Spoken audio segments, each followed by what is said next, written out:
আসসালামু আলাইকুম, আসমাস ডায়েরি থেকে আপনাদেরকে স্বাগত। আজ আমি পাটায় বেটে টাকি মাছের ভর্তা বানিয়ে আপনাদেরকে দেখাবো।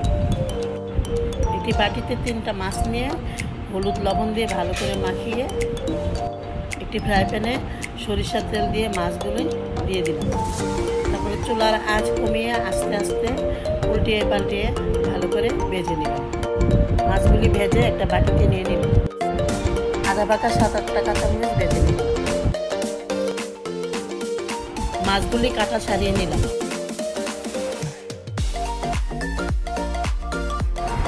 মরিচ, মাছ, ধনিয়া পাতা একসাথে বেটে নিলাম। 3টি পেঁয়াজ কিউব করে কেটে হালকা চাপ দিয়ে বেটে নিলাম এবং আমার ভর্তা হয়ে গেল। এখন আমি পরিবেশন করব।